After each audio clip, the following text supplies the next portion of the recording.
Okay, so we need to remember that now when I'm talking here, I'm just a curious student. Now I'm a student just like you. Just last 2 3 years have been tremendous.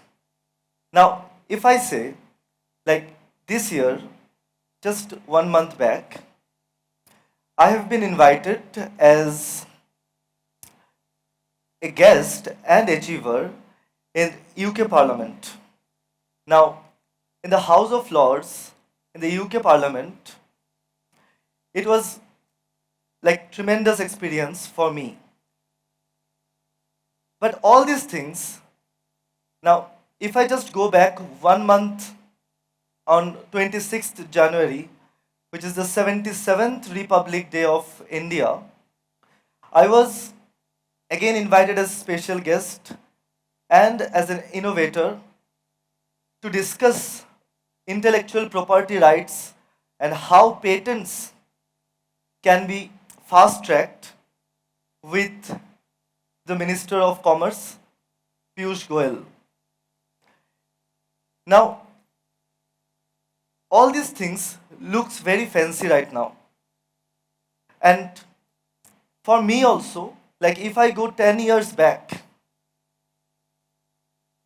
I was just a simple average student and I was just trying to find out and critically think how different kind of scientific disciplines are working. In this scenario, when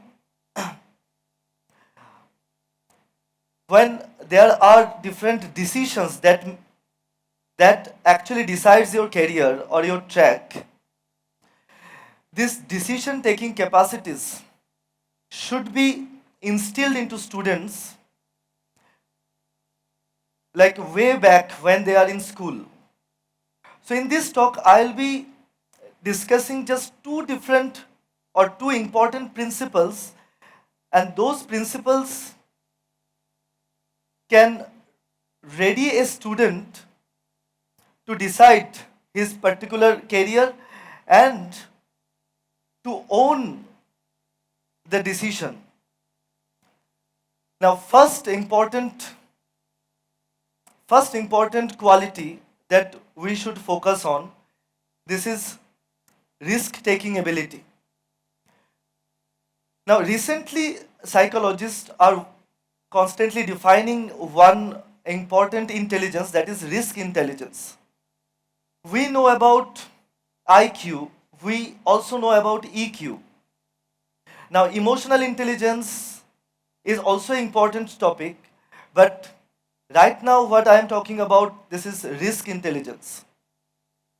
Now, to take calculative risk in your career, in deciding like what type of things we should go for, what type of information we should feed ourselves, how different scientific disciplines are interacting so that we can take particular risk in deciding our fate. Now, I'll go by three examples from my life. So, as you know, I am Dr. Saikat Kar. I'm an educator first, then I'll say I'm a researcher. So, for last 13 years, I'm associated with educating students from mostly underprivileged background, from tribal areas of northeastern India. Like, and many of the students after class 8, class 9, they hardly want to study and they want to go to farming, and sometimes students see different uh, jobs, like they want to go for anything that can give them some kind of salaries faster. Now, in that type of population, to instill what is the importance of education and what is the importance of risk taking is very important. And many millions of students in India right now are actually going through such phases. Now, first of all, what I am saying, I'm not talking about some textbook paragraph and from a place of any kind of privileged person, because I also come from a uh, very low economic background family. Both of my parents never went to college actually, and when you have some kind of backup, when your parents are doing say some kind of uh, job or say some kind of business, at that time you have some backup that you can take some risk. But for me, it was no choice.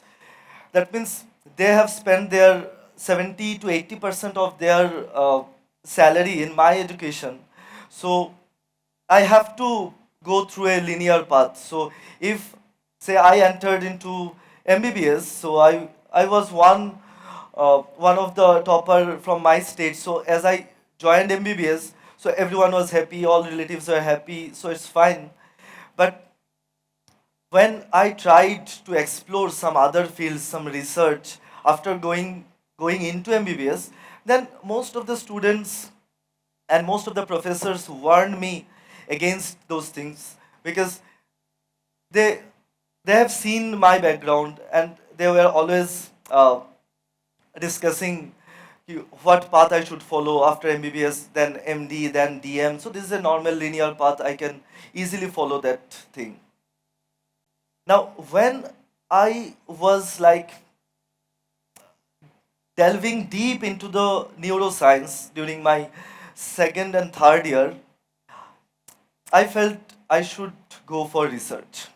But again, from a northeastern India, from such a college, there is no such research facilities available. So I should look for some institutions, some organization where I can get those machines which are at least required uh, to do good quality research. Now, I've seen so many institution, ISC, Bangalore, and others like foreign institution. So, and then when I saw, so I should have some backup, because if I don't have money, even to apply for those foreign institutions, I need at least some amount of money for me. So from that point, I started a coaching institute, and which was like completely against uh, uh, every suggestions from my professors, from my relatives, from my parents. So that was a risk taking. Now, now, because they always suggested, uh, ki if you are doing some kind of coaching, then your results will be very bad in your academics as well. So parallelly I was doing some coaching, and I was also studying for my exams. Now the coaching part clicked, and one of my organization, Dr. SK biology class, and that clicked. Many students started enrolling for my those during those days in 2004, 15, 16, and we were producing state rank one also from that uh, institutions. And from there, I started generating income, and also I was giving some what to say this 100% scholarship to many of those underprivileged students who wanted to study medicine, or at least prepare for those things. So that was first risk taking. And then when I was completely established at that time, 2018, 19, and I was generating a huge income from that uh, educational institution, then many students started following, and they were following, okay, how to do such things. And many of those students were like starting different kind of institutions from their point of view. And at that time when I was like successful in terms of like societal standard, I left all this. I closed the coaching part, and I started applying to those big institutions, like at least top 10 institutions from the world QS university rankings. Because when people were saying ki, you can do this and you cannot do this, at that time you should take the risk and you should see how much you can go. So this is the second principle that I want to talk, and that is critical ignoring. So these are two important principles. One is risk taking ability, another is critical ignoring.